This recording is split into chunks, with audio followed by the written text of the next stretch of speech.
Correct. You should not be infatuated. Infatuated is a bad thing. Do you see this on Yes. a regular basis that infatuation is actually not a good thing? Can you like discuss that more? Yeah. You need to like the person, but not be obsessed.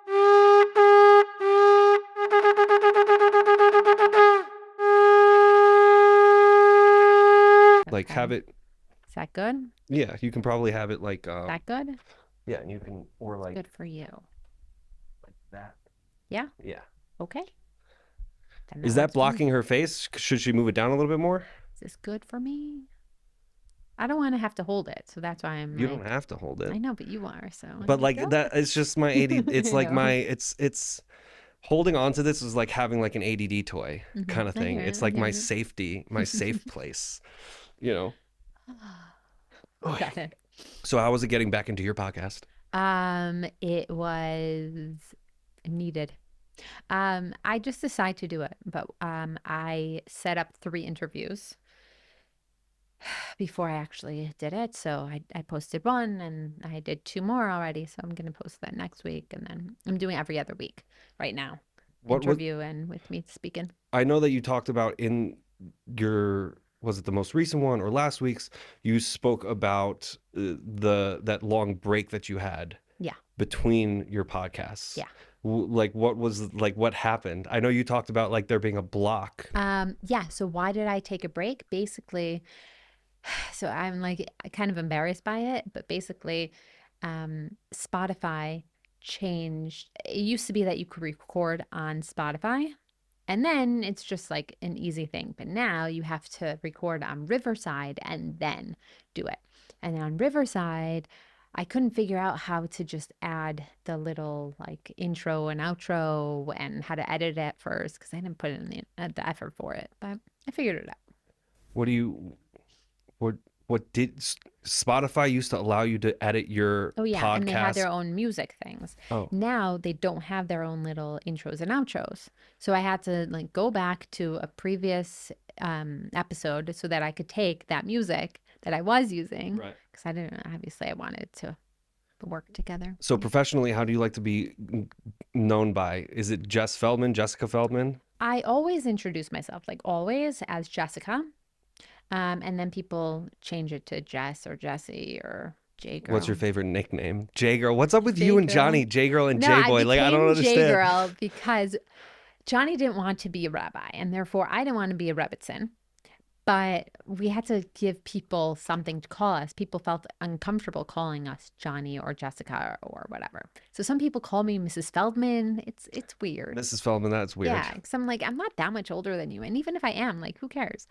So he used to go by J Boys, and he decided one day that I'm a girl. So, I could be J Girl. You guys are so hip. We're like that. You Yeah. guys are so hip. Yeah. It's hip to be square. So you're a relationship coach and a life coach. Correct. So you think you do life okay? Well enough. Yeah. Not always, but it's so much easier to tell people what to do than live my own life. No, but overall, my life is good. It's very good, Baruch Hashem. So why do you focus more on the marriage aspect, or how do you split up the life coach from the marriage coach, or the marriage coach from the life coach? Very good question. I appreciate it. So I first took a course in life coaching, holistic. And then there was a specialization in relationships. So I did that.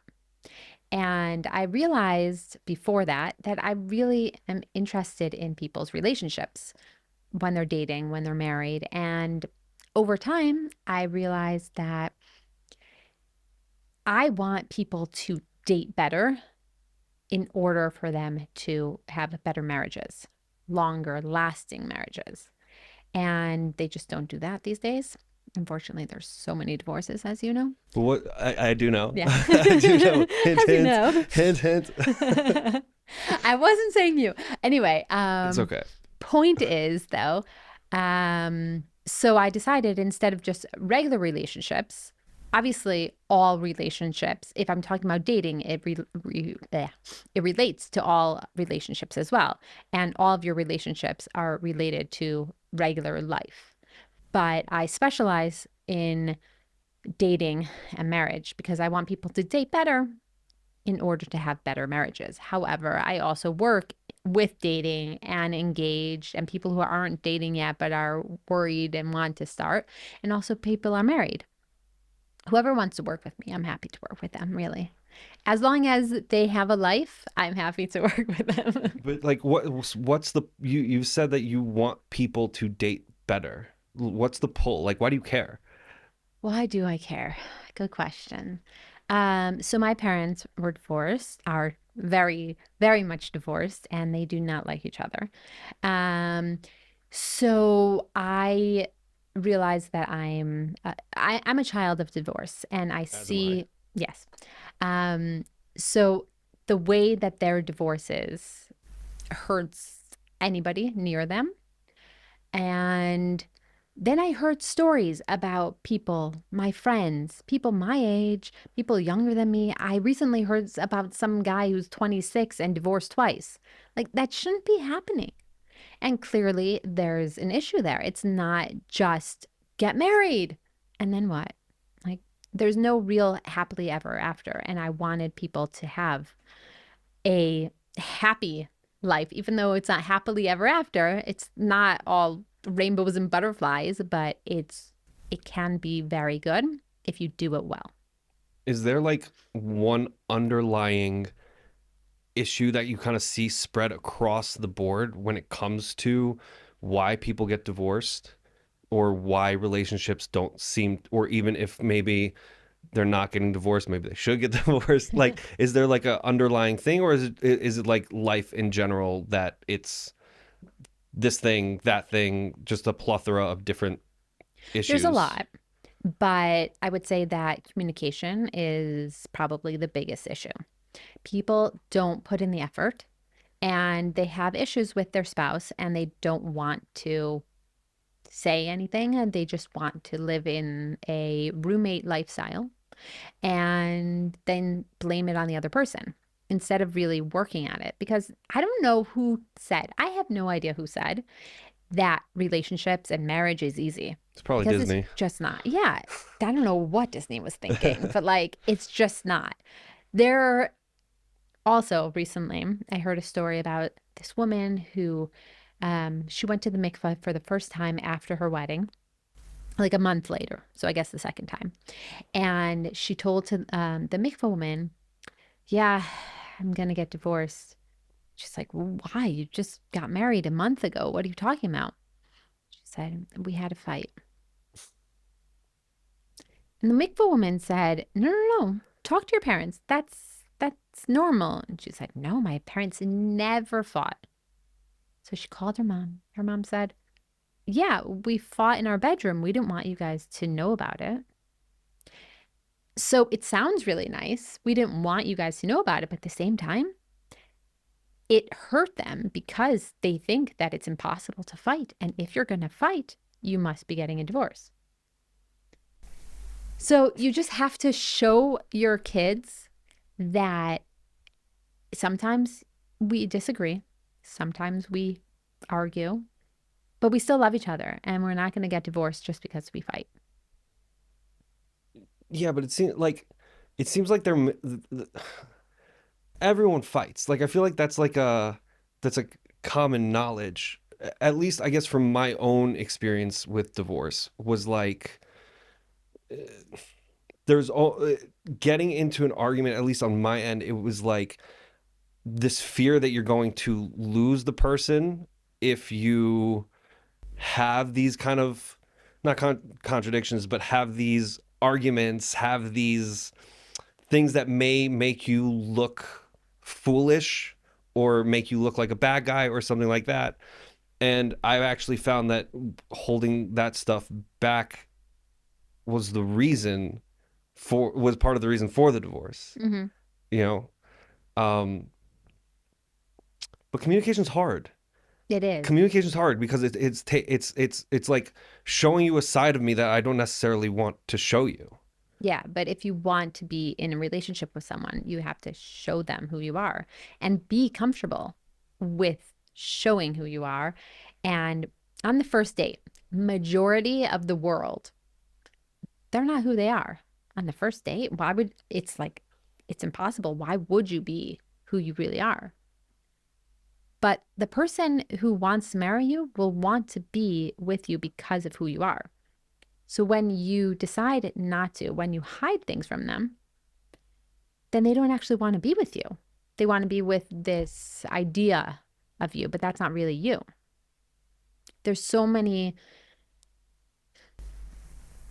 there's so many people out there that are just hiding things. I for Well, one, yeah. I think we all hide things. I mean, like we all have past that we're not necessarily proud of. We all have things that we've done that make us human, Mhm. but I feel like there, at least in my own experience, because I can really only talk from my own experiences, there's like this feeling of this need to almost be perfect. Eh, There's no such thing. But yeah, but it's so like dating, it's very easy to get almost lost in trying to be that person. Mhm. So I don't know, like how do you? And I apologize. I know I interrupted you, It's okay. but like how do you coach people to like really be themselves, or is there a moment or a time where you believe that because people do start with a mask, when do you start taking off that mask? You need to be proud of who you are. Most people are not. Most people don't have that self-esteem, that confidence in themselves to be proud of who they are.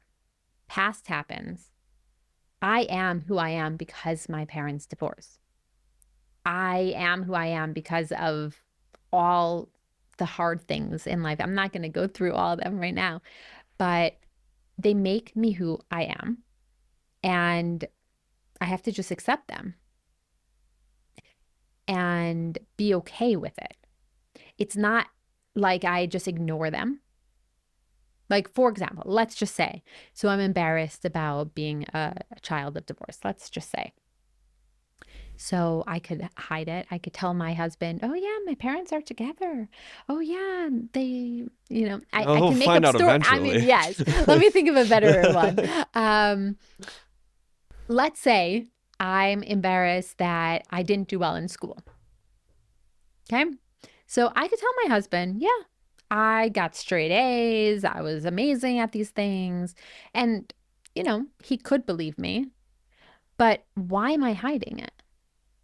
Why am I embarrassed by that? What do I think that my husband will think about me? Do I really think that if I tell him, yeah, I got an F once, he'll be embarrassed by me? He won't love me anymore? Then that's not a good relationship. That there's something so simple that he'll say, I don't want to be in this relationship anymore. Is it like one of these underlying things of like everyone has to like me kind of thing? Like even if you're on a first date and you have this mask on, it's because you want the person to like you. So Mhm. what if they don't like you? Right? What if they don't like you? Okay, I'll move on to the next person. I'll probably find hopefully I'll find someone who likes me, Yeah. you know? Um but like how do you coach that with people of how to take that mask off? Because it's not easy. No, it's It's not. really not easy. It's a vulnerability that at least for my past has definitely what's the word? Evaded me. I Mhm. think that's a word. Yeah. I think, I mean, no, I don't think. I know. Um, it I use a lot of different activities and visualizations.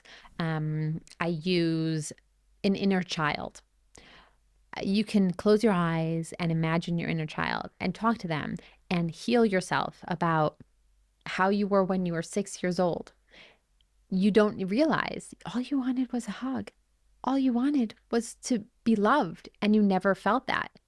But now you can speak to your inner child and have that conversation and say, sometimes I just really want a hug. And sometimes I want you to come and tell me that you want a hug, and I'll be there for you. just because I wasn't necessarily parented well doesn't mean that I can't take care of myself. I can still parent my inner child. I know it sounds very holistic and woo No, it's woo. look, I think everybody, like everyone relates to themselves kind of like differently. Hmm. Like for me, I guess my brain just goes, just suck it up. Say what's on your mind. Like if the person doesn't accept what comes out of my mouth, it's like, okay, next, or they may not accept what comes out of my mouth, but that's one thing out of 100 things that they actually liked, you know. Um, I dated somebody like a few months ago, and we only dated for a month, but it was maybe one of the best relationships I've ever had. Not not putting down anybody else that I've been Uh-huh. with, but like there was this sense of communication that was really there, of this honesty that like I think made everything actually easier and less kind of like um really like in your mind, in your head, because everything was already out there. Hmm. Um, and it was very different from like this feeling of, I always thought like I had to be super infatuated with the person, Hmm. and I'm starting to believe actually the opposite is necessary. Correct. You should not be infatuated. Infatuated is a bad thing. Do you see this on a Yes. regular basis, that Hmm. infatuation is actually not a good thing? Hmm. Can you like discuss that more? Yeah.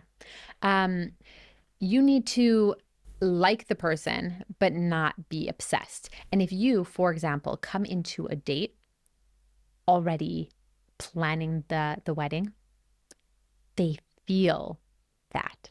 They get that in the attraction, and your magnetism is actually pushing them away because you're too needy. It's like a pressure they don't need yet Yeah. or But ever. you don't realize it and they don't necessarily realize it. It's not like you're saying all these things, but even if you just feel it in your mind, oh my gosh, I'm going to marry this person. Oh my gosh, it's going to be amazing. And we're going to have 3 kids together. And this, even if it's all in your mind, they feel it. You can feel the other person's energy. 100%. So being with somebody and feeling that infatuation, majority of the time, the other person feels that and kind of knows that you're obsessed, and they're probably just using that. Mm, love. I know, right? It's like I feel like I've gone through my life believing love is supposed to be one thing. I don't know if it's Disney movies or if like I've smoked my brain away, but like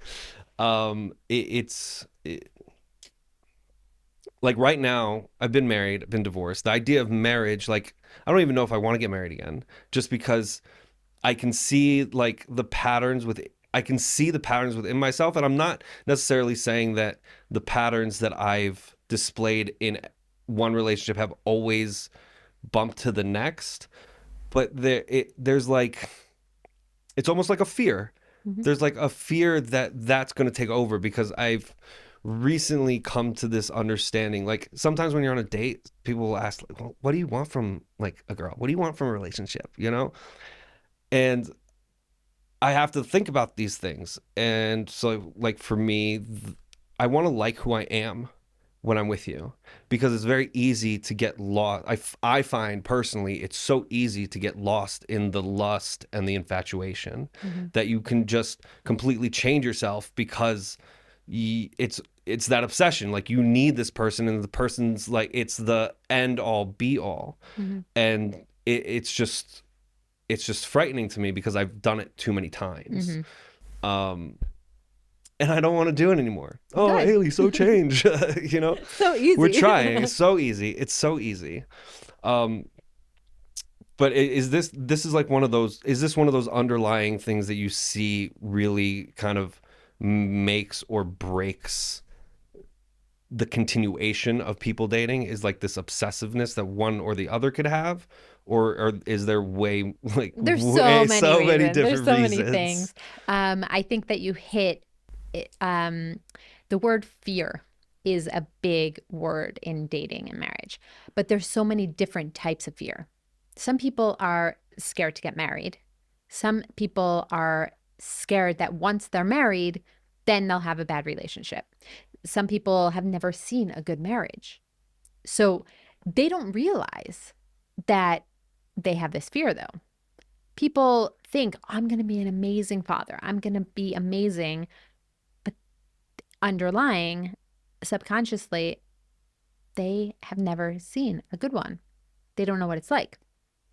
Or they tell me on my podcast today, I talked about losing yourself in marriage. A lot of people fear losing themselves. What do you mean? Exactly. What do I mean? You just give and give and give, and you're no longer yourself.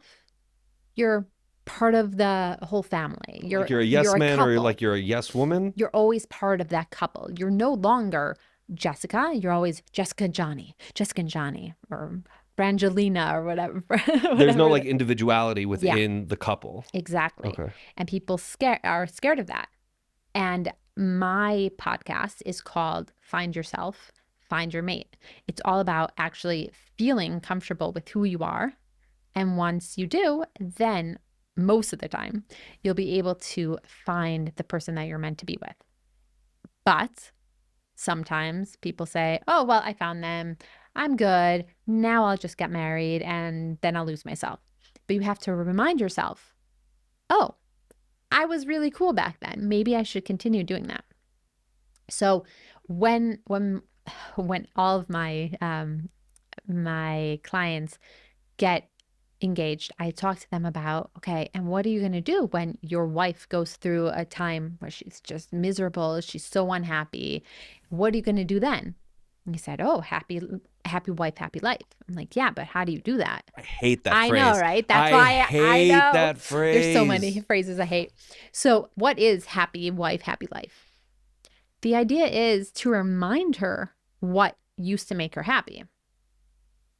I think Mm. overall, it happens a lot more with women that they're just giving and giving. They're not filling their buckets.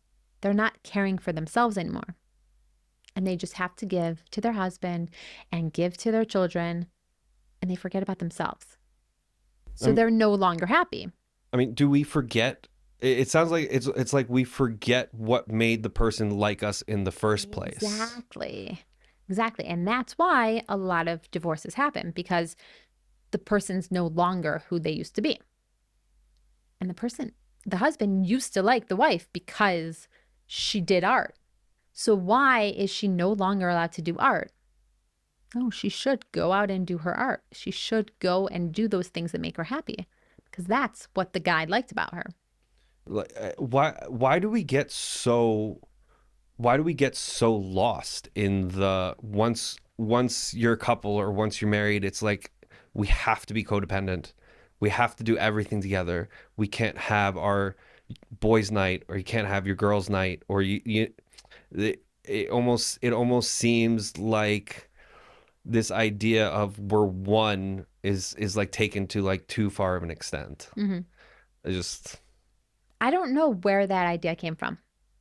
I I'm guessing that it's back in the day when the husband was the bread earner, and the wife was reliant on him. So they had to do everything together. But They I became actually a I feel couple. like I sometimes feel like in the Weird. times without phones was probably better because like with the husband's the breadwinner, he's out of the house. You can't really be in contact with him. He can't really be in contact with you. And we face it, distance makes the heart grow fonder. It's true. It's definitely true. It's true. So like I feel like in the time of when we can be in touch all the time, it makes it a little bit more difficult for that individuality to really kind of take place. Right. But when the husband was always working and the wife was always just staying home, she got bored. He didn't know what was special about this person anymore, because all she was doing was cooking and cleaning. They didn't have a good relationship anymore. And that's why a lot of affairs and whatever happened, and they couldn't trust each other. I think that that's a lot of what happened back then. I'm specifically thinking of a TV Really? show, so that's where it I came was like, from. I've seen Fiddler on the Roof. Yeah. This is not. I don't remember That that was a happening play, to not a TV. Tevye unless it was off screen. It was the next one, the Yeah, sequel. the sequel. Yeah. What so? Um, What age ranges do you usually work with? Do you usually work with all the whole spectrum? so Like, officially, I work with everyone. I prefer to work with 25 plus because they've already been through the dating system and it hasn't worked for them. So therefore, they're out of the box. mm, And I want to help those people figure it out because it's so easy. For so many people, it's so easy to get married. I mean, how long did it take you to get married? um, Once you knew that it was her, then you just got married. yeah, It's like, yeah, you just yeah, get married. It's easy enough to get married, but it's not easy to stay married. So, no. as we see. Let's keep hammering it home. Everybody who's watching, I'm divorced. Okay. We'll just put it out there. We've been tiptoeing. I am divorced. You said it It is already. It's okay. okay. Have I said it? Yeah, Well, we're going to hammer it home. And it is okay. And I really do wish that from what I've heard, she's doing very well. great. And I'll say this, I think she's at Sudeikis, and I just wish her the best. Awesome. I've had to do a lot of growing up, Yeah, you know? But why deal with these out of the box people? Why not? they're more interesting. Yeah. Can you give me an example? Um, I think that the non out of the box people are, they're in the shidduch world and they go to the shadchan, they date a few times, and then they get married. And that's just what you're supposed to do. A friend of ours dated his first woman and now they're engaged a month later. For those people, why do I have to? I mean, honestly, I would love to work with those people, but they don't see a point in working with me Why? because they think, oh, I'll have an amazing marriage. I've already had an amazing dating system, an amazing engagement. So I'll have an amazing marriage and they don't have to put in the work. I'll tell you a story. I don't know all the details because I haven't heard it firsthand. However, a friend of mine married someone about 2 months or so into the marriage. He found out that she's a vegetarian. Oh no. She has been this whole time. She cut up her food really, really small so that he wouldn't know that she was just cutting up her meat. So there's a trust issue. And he tried, obviously, to make it work. But once you start with such a lie, and it's not like he wouldn't be okay with marrying her, but her mom said, nobody wants to marry a vegetarian. Out of all the things you can lie about. Yeah. Interesting. Okay. But it's one of those things that, like, for anybody, it's obvious enough and it's not such a big deal. It doesn't affect you, really. She'll still make food as long as she doesn't have to eat it. What's the big deal? But trust issues. She was obsessed with her mom. Her mom told her, you better make sure to get married to this guy. And he's not going to want you if you're a vegetarian. So, yeah, didn't last long. Do you find that parents really get in the way of their children's like shidduch dating? Oh, yeah, for Yeah. sure. One of my clients recently, she she has this amazing guy. They've been dating for a while and she met the mother. And his mother said if she's taking any pills of any sort, it can't go through. And she is. So she feels like she has to lie about it because she knows that it's a great shidduch. There's no real reason not to go through with it. And what pills are going to be horrible that you can't get married because of it? But that's the rule. So they feel like they have to lie. How do you approach that? You just gotta lie. Good Everybody, let's advice. lie. Yeah, it's tough. And If I was in touch with the mother, I would find out why it's such a big deal. It turns out he also used to take pills when he was younger for ADD. So I don't know. Maybe she has some issues with pills from before. Maybe she just decided she no longer she wants to be healthy and doesn't want to do any pills now. I don't know. But there's something there that says I'm not going to let you marry my son because you're taking pills to make you healthy. So what do you do? So they want to go to the rabbi and but like what if the rabbi finds out? Is the rabbi going to say something? Is the rabbi going to hide it from the mother? The whole thing. Like, what do you do in these situations? Why is it such a big deal? Because people are told in the shidduch world, you have to be 100%. You can't have any pills. You can't. I remember my grandmother used to tell us the shidduch rules in Belgium were like you can't wear patent leather shoes because if you wear them, you could see up your skirt because it's shiny. So, like the white tablecloths and these things, does it really, really matter? No. But the shidduch world has decided that these things are important. Is there something specifically about the shidduch world that like you find frustrating that you are trying to change within how you approach dating and putting people together? So in my events, I, I've been doing some speed dating events. I call it speed connections. Um, at my events, I do age groups, but I don't specifically tell people the other person's age and I don't tell people the other person's job because those are simple things that you can judge someone on. And it's really chaval. What I don't like is there was a specific guy in his 40s. He got along really, really well with this one woman. She was a little bit younger than him, but still older than 35. And he said, my rabbi said I can't marry someone older than 35. So even though I'm in my 40s and nobody actually wants me because I'm old, I still can't marry this person, even though they met and they got along so well. Those are the types of things I hate. I work to help people see the dating world in a different way.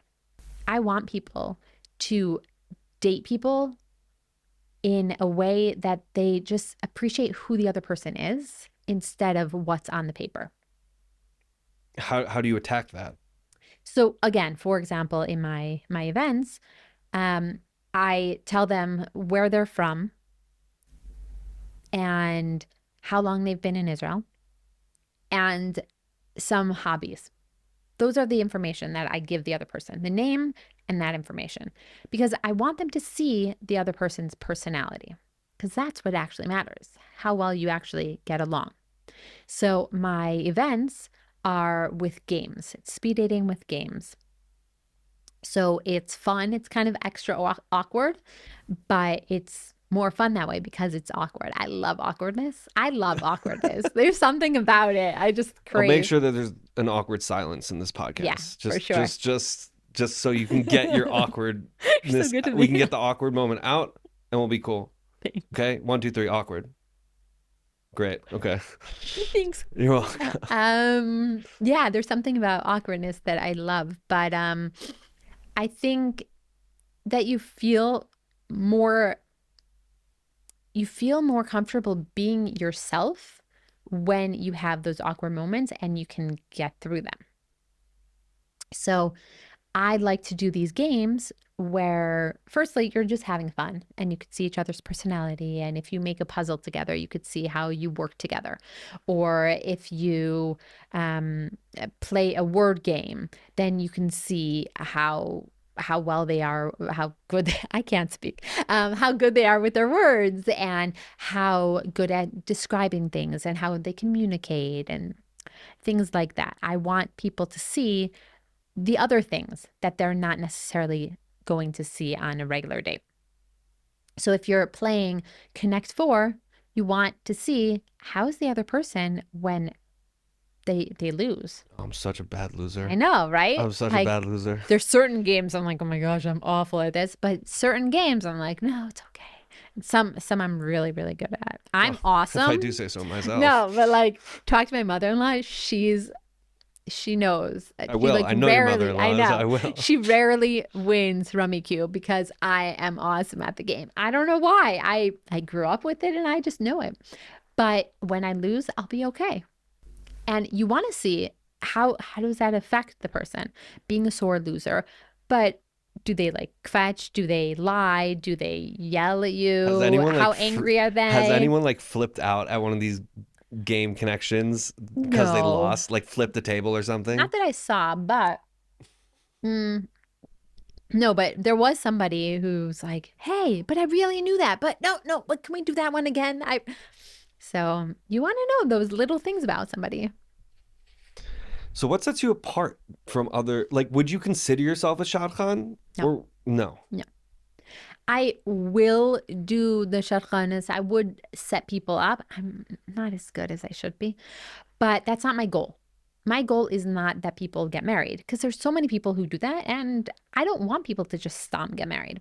I want people to have that background beforehand to be ready to get married. Do you Sorry, continue.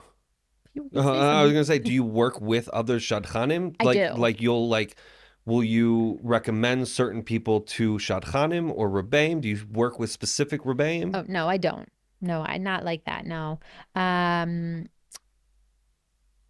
I've spoken to some shadchanim and they said that the hardest part for them is when they feel like they have to actually coach the other person through it. It's easy enough to just say, go out with this person. What's wrong with you? Look But at the resume and see yeah, if they match up.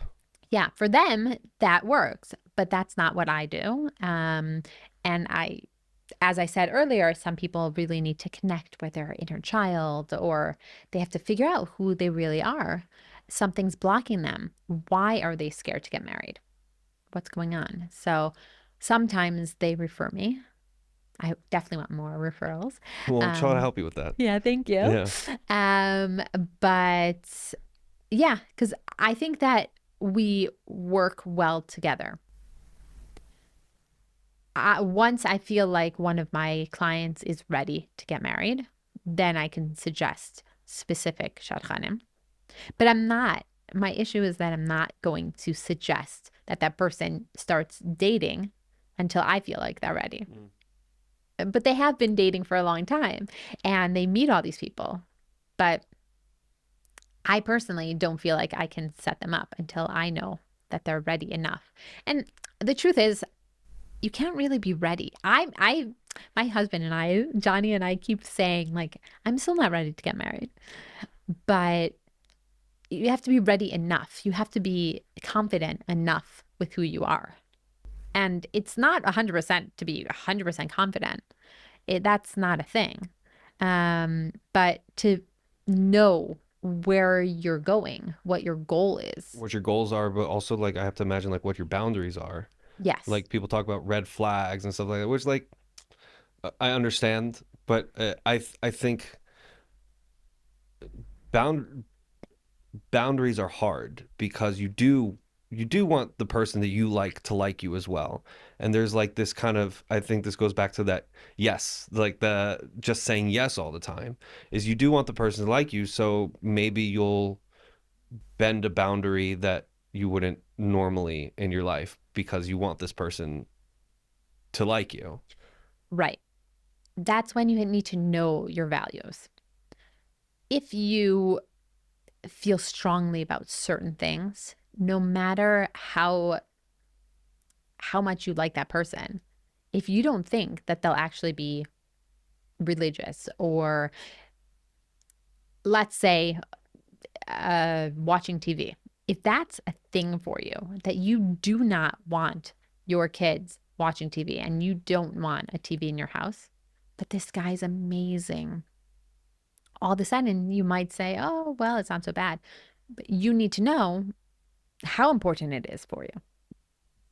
If you choose sometimes you might say, okay, it's important, but it's not like so important. I'll deal with it later because it's not. But there's certain things that you really need to know. I will not marry somebody if they have a TV in their home Have you or ever smoking specifically. I always talk about I've been smoking. tobaccoless for 2 months now. Shkoya. Thank you. High five. Thank you. Um, Just putting it out there yeah. because I know you know that I used to smoke. Yes. So, and hopefully it stays as it used to. Yeah. I mean, so there was this one guy I used to be friendly with that told me, okay, he's dating somebody, and when he gets married, then he'll actually stop smoking. But he's not ready to officially give it up until they're engaged. What do you think about that? Yeah, that doesn't work out. No. I've been there, done that. Yeah. Quitting, stopping anything, I think for somebody is not a healthy thing. Mm-hmm. Um, I did stop smoking because somebody that I met, their opinion mattered to me enough that I was like, all right, let me ride this wave. But it also came with an acceptance that the person may not be in my life for me to share it with them. Mm-hmm. And I think that was the biggest change when it came to actually making the decision to try and stop again, because it was not stopping based on condition of this person being with me. Mm-hmm. It was, I may not be able to be with them, but I'm accepting that because this is something that I have actually wanted to do. And while I'm riding this wave of not smoking for a day or 2 days, why don't we just keep it going? Mm-hmm. And I think that was the biggest shift because I didn't feel like they may have been kind of like the catalyst that kind of like pushed the wave to start it, but they weren't like, they themselves weren't the reason I was stopping. Mm-hmm. And I think there's a difference. For sure. Oh, And also, once the person actually is going back to smoking, even if it's just this one time, that ruins the trust. yeah, but and on the other side, you also get resentful. If I stop smoking for you, Mm-hmm. and now but going back to like people change or is this not the person you decided to marry? If things start frustrating you about the spouse that you're with or the person that you're with, you can start getting resentful because I did this for you, especially if you believe that a relationship is a I do for you, you do for me. And Right. I think that's like an ultimate, like, I'm going to do this for you. How do you not in the back of your head have, I'm going to do this for you? Then obviously I want to get something out of it. Mm-hmm. Unless that's just my warped thinking. No, unfortunately, that is how it is. The masculine is the provider, and he gives. The the feminine is supposed to receive. The mashpia and the mikabel. The woman is not amazing at only receiving because the moment that she's married, she wants to give to her husband. How do you only receive? You can't just receive. So she wants to give to her husband, but then she doesn't know those boundaries. So she just gives and gives. And the husband's like, great, I'll start receiving if you're not going to. And then they switch from the masculine to the feminine. And that's that's an issue. Have you seen like how long have you been doing this, by the way? Corona, Oh, really? basically That's Corona like time. pretty recent. Yeah. What like sparked it? Okay. So I used to be in tourism Uh, and Corona I didn't happened. know that. Yeah, I used to be in tourism. Corona's put so many people out of But it didn't put business, me and out. It changed me in I a like good that. way. Yeah, it was good for me. Yeah, so I'm in tourism. Obviously, there's no tourists coming. There's nothing for me to do. So I decided one day, I have all these skills, I have all these strengths. How can I use them in a different way? Wait a second. Other people are in the same situation. So what do we do with that? So I decided I'll make a group and we'll meet outside and we'll do a job seeker group. And whoever else is looking for work, we'll talk about our strengths and skills and figure out what else we can do. So, one of my clients, one of the participants said that she wanted to be a career coach. And she's never told anyone that, even her husband. She's never said it. And the fact that I was able to get it out of her, she's like, "You should be a coach." I'm like, huh, interesting. Coaching. Hmm. So I started doing career coaching for a while. And then I realized that my relationship is really where it's at. One of the participants came and spoke to me about his work. And he happened to mention, oh, and a few years ago, I had a broken engagement. I don't remember why he told me that, but he did. And I helped him with his work stuff. And then after that, I'm like, wait. Do you mind if we go back to your broken engagement? Can we talk about that? And that's when it really hit me. I love talking about relationships. I want to help people, but I also just really enjoy listening to those stories. So, like when I went to Yeshiva University, I went to Stern, and I always had these funny dating stories. I always think of dating stories as stories, not just, oh, I went on this date. No, it was a story. It was a whole excursion. And I like put on a play. I don't remember all the details, but I remember one specific thing was there was a guy who took this girl out and he said, do you have a Metro card? And she's like, oh my gosh, you're not going to take me home. You're not going to give me a taxi. You're not going to walk me, but you want me to go on the subway? That's crazy. And those types of things are like what I deal with. Like, how could you not bring her all the way home? How could you let her go home on a bus? And I help people date better, but I also, Are you like, before you go on a date, we're just gonna put you on a bus. mhm. You're gonna get comfortable riding the bus in case your date waits for you at the bus stop and says good night. Like, let's get comfortable with these I love things. it. I love it. Actually, one of my friends suggested that a great date is going on a bus and seeing what's around and then just talking about it. That's a bad idea because people get sick on buses and there's so much traffic. So I highly recommend going on a train and doing that Mm. because there's things to see out the window. It's fun. There's always something to talk about if you want. Just don't do it before Shabbos. I went on a Yeah. date to the zoo and we took the bus the wrong direction. Mm, We took the bus towards Gilo and got off at Gilo, and all of a sudden Shabbos is like, soon, no buses. so And so, weird. no, like, I'm starting to like freak out a little bit just because, like, I like want to get like I want to get home for Shabbos. She wants to go home for Shabbos. It's like we ended up we ended up taking a taxi, which you can. It's an easy fix, but Yeah. it's still like it's my fault. We got to Gilo, so I was a Yeah. little embarrassed. I was so sure we were getting on the right bus. So sure. So sure. No, I don't. I'm not sure about anything. That's not true. I'm sure about some things, but I often think that I don't understand how some people are just so sure about their beliefs, so sure about what they know. Like, don't you have any questions? I don't feel like I'm sure about most things. I know what Yeah. I'm sure about. I know that Friends is one of the best comedies of all time. Yeah, Johnny Um, doesn't think so. He no, always a makes lot of fun people of don't me. think so, but I'm in that camp. Hmm. Um, I'm sure that there's a God. Just in my universe, it just makes sense. If Hmm. it doesn't make sense in somebody else's universe, okay, fine, whatever. Um, but other than that, like, there's so many things I'm not sure about. But What does sureness mean? Meaning, is it like a control thing? I feel like we just switched up this I interview all of know. a This is sudden. fun. I'm a coach. This is what I do. Is it a control thing? I don't think it's a control thing. I think for me, it's more of just a consistent thing, just being consistent. You Mm, know, I'm not sure about this podcast. Okay, well, keep going.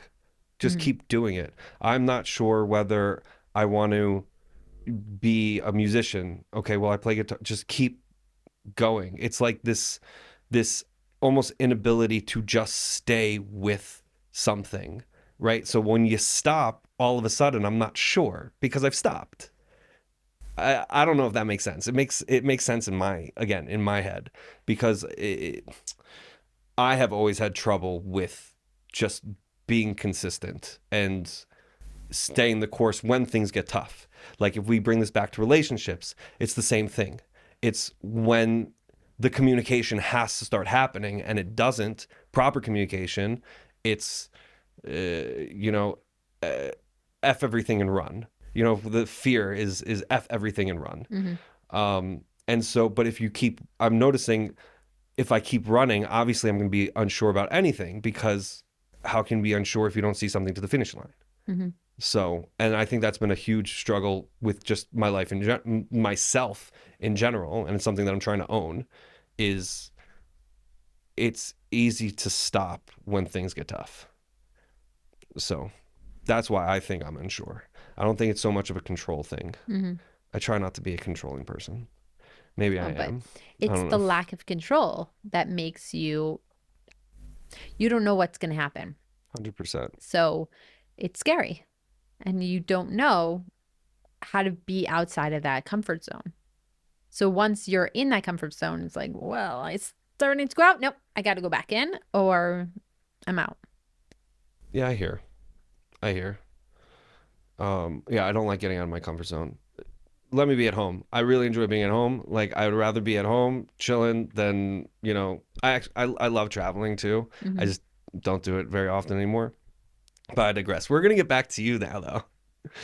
Oh, thanks. No, because Um, I wanted to get to gender roles mhm. because you had mentioned gender roles. Have you seen that like gender roles seem to be flipped in the dating world now more than maybe they used to when you were dating or your parents were dating or anything like that? Hmm. For sure. Because again, there's all these women feel like they have to work. So when they're working, they're in their masculine most of the time, obviously. But like if you're a teacher, you're being in your masculine because you are providing, you are teaching, you're the influencer. So it's hard to go back to receiving and being the macabre.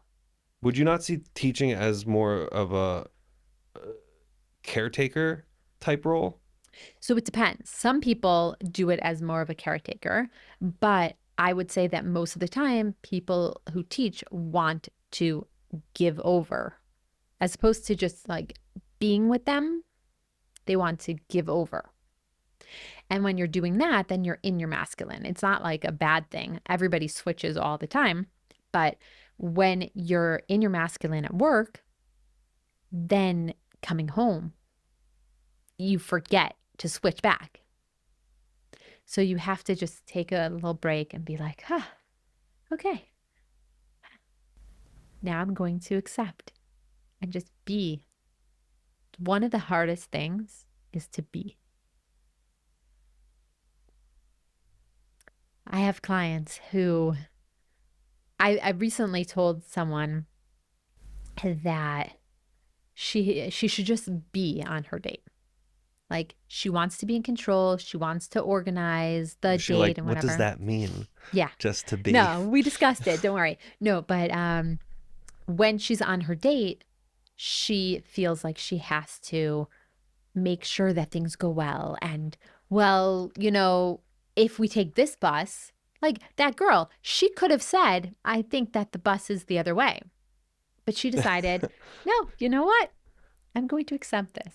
So recently, a few months ago, we went to Tel Aviv. And I said to Johnny, you're in charge. I'm a tour guide. I've done Tel Aviv. But I'm like, no, I want to see Tel Aviv through your lenses. So you take me around. You show me Did what's he going to take you to a be. basement church? That is not what you do. No, we went to Shul. Don't worry. We went to Davin. We did all the minyanim. No, but it was nice having him in charge. and just taking care of me. And he said, okay, we're going to go to this restaurant and we're going to do this. And it was hard. It was really hard to just accept and not say, well, I want to go to that one. I want to order this. But no, I just did whatever he wanted to do. And actually, it felt so nice to just accept whatever he wants to give me. Was there like a moment that it like clicked where you like just kind of like fell into it? Or was it just the acceptance from the very beginning that this is what was going to happen? Um, yeah, I think I just told myself that it was going to happen. Like, this wasn't the plan originally, but when we got there, I'm like, yeah, this is what I'm going to do. And I felt more attracted to him. I think our relationship at that moment was like so much better because I just let him be who he is and let me be who I am.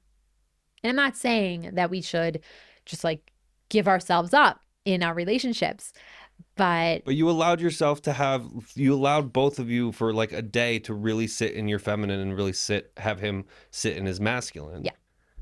Is that advice that you give regularly to people? Is it something that you would give to people if you haven't yet?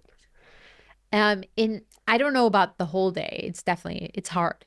But in certain situations, especially when you're on your date, especially the first dates, but don't control the date.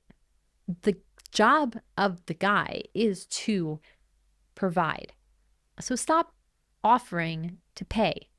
It's not about the money. The guy is supposed to show you that he can provide. So if he wants to take you on a cheap date, that's great. If he wants to take you to a really expensive date, that's fine, as long as he's in charge. Yeah, but if you're working too, why can't you pay? The first I'm few just dates, playing the devil's first advocate. few dates, I'm and then not you can saying this is what I switch. actually think. Yeah. I just had to ask a No, question. there's lots of people that feel like, well, I'm making good amount of money, so I should be able to, and why not offer? It gets really Yeah, awkward. it's like the chatzi relationship Yeah. kind of like Yeah. we each give half. I don't necessarily think that's like Yeah. conducive to a good relationship. Yeah. It's not. It's You're not getting intimate with each other because you're not allowing you to have that a good relationship. It's well, you're putting that boundary in between. How do you define a relationship? I have no idea. Come on, Jess, you're a relationship coach. Shouldn't you be able to define relationship? Relationship is how you want it to be. Everybody is in a relationship with somebody else. Friendships are relationships. It's the way that we relate. So we choose how we want it to be. Do we want to be friends with that person? Do we want to be upset at that person? Do we want it to be based on something? It depends. But relationships are with every single person. So one thing that I sometimes do with my clients is um, like, for example, a boss. Okay. So, how do I imagine which animal do I imagine my boss to be, and what animal do I imagine me to be? Sorry, I'm thinking about my bosses right now and Please. thinking of what kind of animals they are. But one of them is back there, so I don't Hmm. know if I say. But I think I No, you know should. in my head, and it's my favorite animal actually. What is it? What is it? Oh, it's a red panda.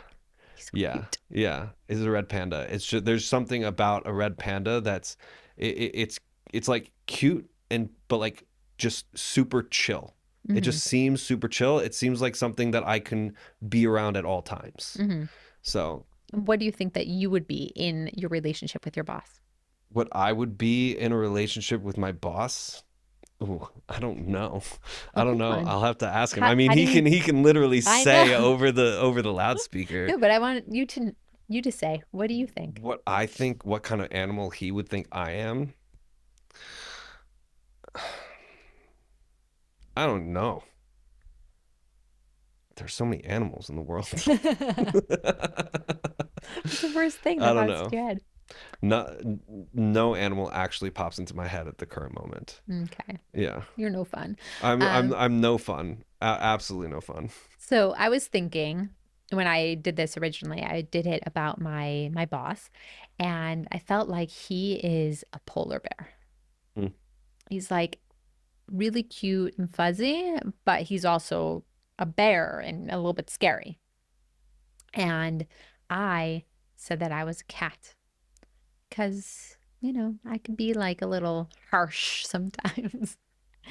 And the point of this exercise, though, is to see my boss is this big animal and I'm a small animal. And therefore, it's not even Mm. because he is the boss. He's in charge and he's always going to be on this higher level. So the question is, how do you relate to people? Do you see them as an animal around the same size as you? Or are they bigger and scarier or more important? And that's why they're bigger or smaller. If they're an ant, then you're like this big, tough guy. So, how would you describe it? I don't know, Shawnee. What animal do you think I am? Yeah, I don't know. That red panda pretty much that was neat. I like that. I never thought about that. I'm gonna envision the red panda. He's very cute. Red pandas are like I want a red panda as a pet. I don't know if that's allowed, I don't but I think want a so. red panda as a pet. What animal am I? I don't know if I can. I don't know yet. I don't know yet. I feel like I'm in this discovery kind of stage of myself when it comes to my professional career.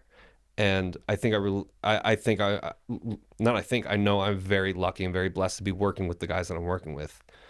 Um, and I feel I understand that they're my bosses, so I understand that there are levels with us, Mhm. but at the same time, they never make it feel that way. Like the communication is so open. It's like it's like we're a pack. But there's a leader to the pack, but we're in the same kind of there's a leader to the pack, but we all kind of move together. So Nice. whether that's wolves Yeah. or anything else ducks fly together. Gorillas. Gorillas. Oh, okay. Let's do gorillas. Gorillas, Grills are cool. fun. Yeah, Go like this. and they learn. So, Yeah. I'm um, going for the silverback myself. Ooh, fancy. you can take the silverback. Um, but yeah, I think when it comes to this job particularly, I think we're more of a pack than individual animals. Hmm. Yeah. That's really nice. So hopefully it stays that way. Yeah. um, so we were talking about gender roles. Is You haven't been in the, I guess, since Corona. Was that 5 years, six Yeah, years? 5 years now. Wow, Yeah. it's getting to that point where you can say it's been a little bit of time ago. Yeah. Um, I want to ask this just because of how kind of like the world has changed internet wise, drug wise. Like, have you dealt with drugs or pornography or any of this within the people that you work with, and how it has really affected um, the dating game or how people relate to each other? I have not personally. Okay. So, Okay. Um, just because it feels like the internet has really changed the dating game. yeah. Not just with things like pornography, but dating apps. Hmm. They really are just games. You're Yeah. kind of just swiping. Yeah. You know, If you picture, if somebody says like a beautiful blonde, what do you picture? um, what do I picture? I picture Sydney Sweeney. Yes, Okay. that's just who I picture. So the idea is that beautiful and blonde, they're just two words, but your mind decides what you want. So once you are told, oh, yeah, this woman's beautiful, you're going to go on that date. And if they're not like that, and you're like, oh, hmm, they're not as beautiful as I thought, or they're just not as good because there's so many options out there. And I'm sure that if I keep swiping, I'll find somebody that's more my style. So there's a lot of choices out there. And I think that that is a big issue because it's so easy to find somebody else. People don't want to settle. And then they end up in their 50s and thinking, oh, well, there's nothing wrong with me. I just haven't found the right person. No offense to any of your viewers, but if you're 50 and you haven't found the person, there's something up. It doesn't mean that you're bad. It doesn't mean that it's not taken care of. It could be technically that you've just been waiting for your spouse to deal with her issues or whatever. But if you're in your 50s, there's something up and it's not a problem. Just look into yourself and find out what the issues are so that you can be really ready to get married. I had a question and it just went like this out of it just went You like want napkins? completely out of my mind. Um, Let me gather myself. Are there any like would do you, if you don't think somebody's ready, will you tell them outright? Yeah. Do you have any stories like that of just like someone was like super like I want to do this and you were just like pump the brakes a little bit? There was one specific person who started working with me when he wasn't even dating. He ended up, he went back home and he dated, got engaged, and then he started working with me again. I'm like, I don't think that you're really ready. And he's like, yeah, it's fine. I'm gonna get married like next week. I'm like, okay, but I don't think this is a good idea. He's like, too bad. I still don't think that he's 100% ready. And I do think that if I were allowed to, I would work with him some more. But his wife doesn't feel comfortable because I'm a woman and things like that.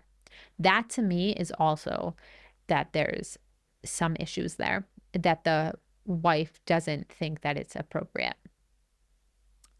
Baruch Hashem, I grew up in as one of the guys. I had some female issues back in the day with some of my friends. So I became really one of the guys. And because of that, guys overall feel very comfortable with me, which is really great. And sometimes I ask them, I think it's funny, when I ask them, like, okay, why do you want to get married? They don't know what to say because I'm a girl and it's not appropriate. And they're like, well, I'm a guy. I'm They're like, not just yeah, ready to be like cuz I want to have sex. yeah. They don't feel like it's appropriate to say that. So they say, well, I'm a guy. I'm like, okay, got it. What else? Yeah. Yes, I understand what that means. Um, but a lot of my clients are males because they feel comfortable with me. There's not so many, there's not so many females that work with men. And majority of the females that I've met recently like only work with women. I found that very interesting because I feel like as a guy, I would definitely feel more comfortable talking to another guy about certain things. Hmm. But like I guess you are who you are. You know, everyone's different. Yeah. You know, do you work with all people from all different spectrums of like Judaism, like from to not religious at all? Yeah. It's obviously very different when people are not religious and Haredi. They date differently and they are looking for different things in their marriages. But yes, I do. But most of my clients are, I would say most of them are more modern religious. And because of that, they all still want to get married within, let's say 6 months of meeting the one. With non-religious people, they want to be married maybe 2, 3 years later. So it's a very different experience. So if somebody's, what advice would you give to somebody who is uh, uncomfortable getting out to date or has that fear to go out and date, but like they want to, but something's holding them back, or they're like bouncing around from date to date and can't necessarily make up their minds. Yeah, so I would say that majority of people actually, even though they are scared, a lot of people don't realize that they're scared, but even if they do, they still want to date. They just go out. Some people are not pleasant to be on a date with. Some people, somebody told me this guy was like oozing depression on the date. No, It's like, yeah, you don't want that. no, No. no. But he doesn't realize. He doesn't realize that there's an issue there.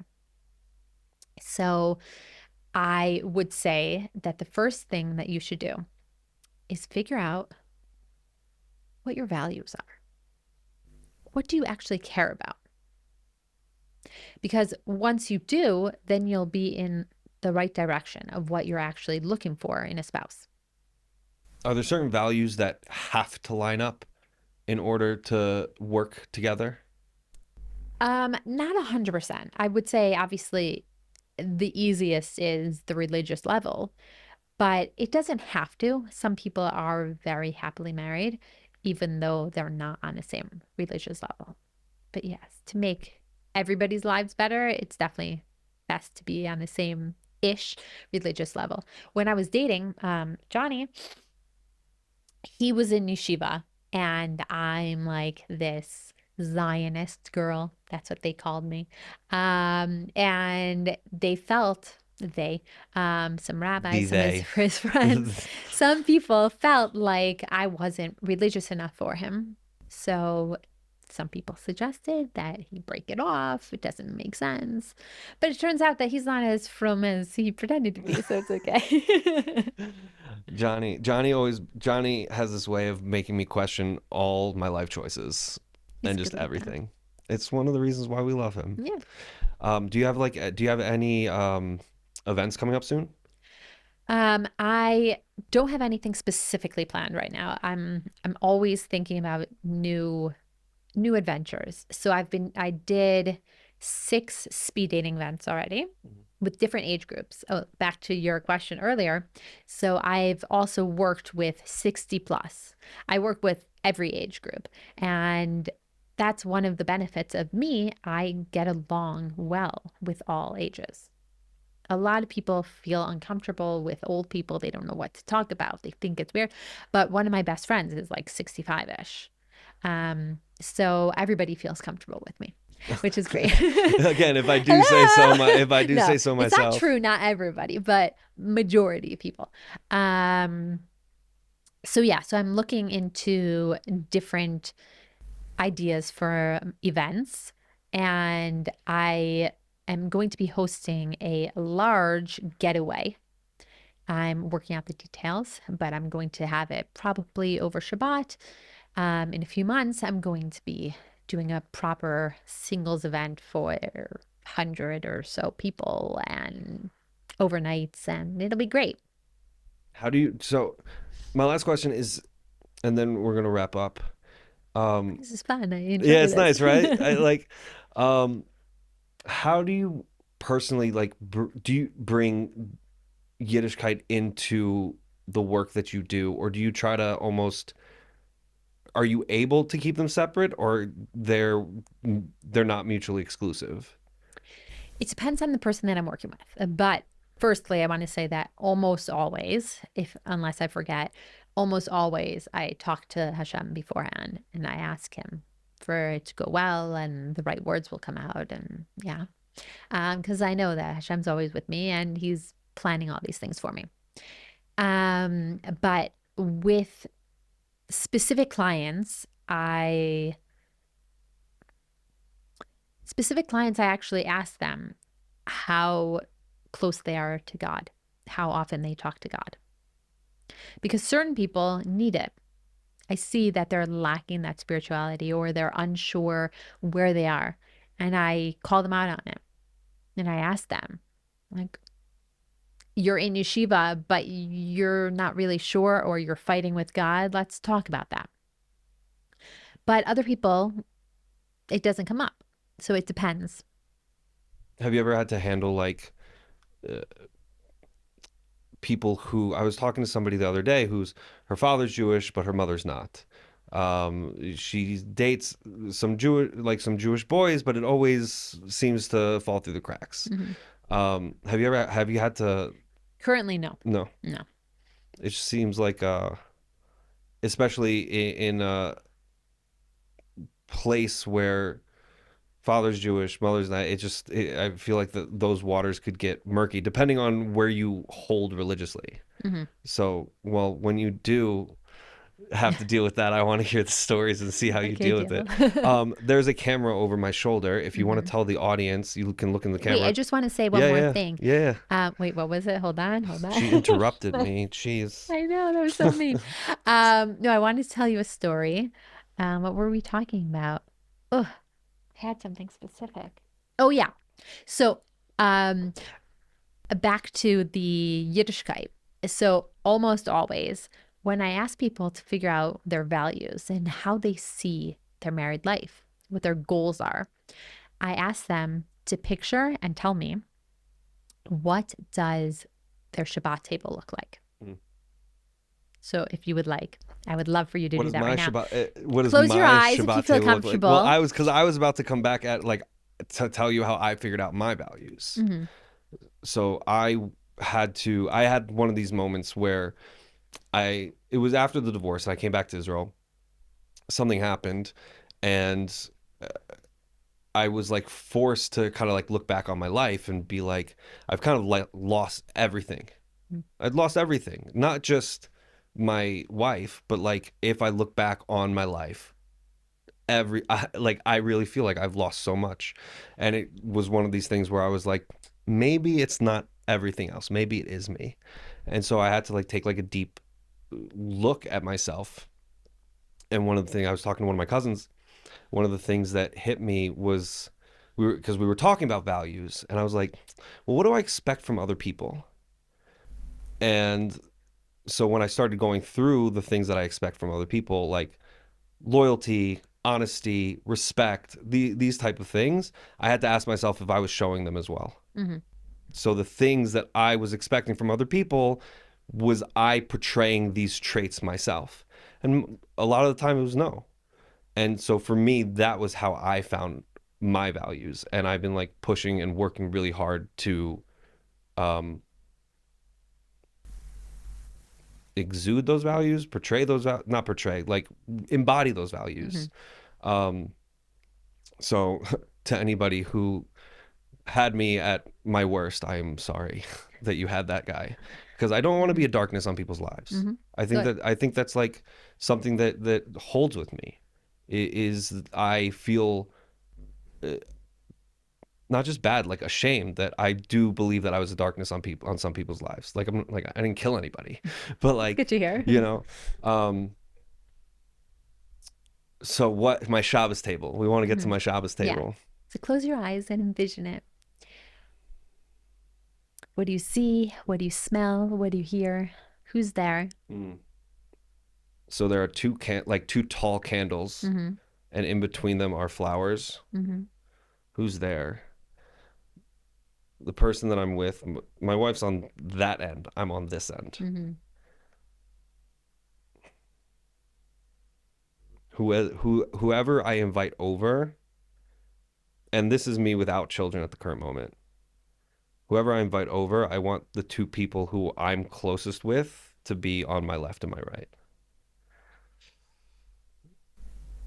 I do like having like the guys here and the girls there. Not because like I'm sexist or anything. I just, I like my boys. I like Mm-hmm. my boys when, I they're hear it. around, you I know. hear it. Um Singing, laughing, joking, some l'chaims. Now there's food on the table, but like the food seems like a plus. Mm-hmm. Just the company and the smiles is kind of like really what I'm imagining. Nice. Very nice. So now there's a camera over Okay, now, there's a camera now. over my shoulder. Okay. Let people know where they can find you. Okay. So you blah blah blah. So guys, you can find me at datingandmarriagecoach.com. That's my website. And my email is datingandmarriagecoach@gmail.com or jess@datingandmarriagecoach.com. You can also listen to my podcast, Find Yourself, Find Your Mate on Spotify. And I've also been doing all these events, and you should listen out and look out for my flyers because it's going to be awesome. Jess, this has been great. Thank you. This Yeah. has really been fun. And Thank please you. God, we'll do a Shabbos again soon. If I'm invited, I'm not like inviting myself. I am You're inviting usually myself. invited. 100% inviting myself. You're usually invited.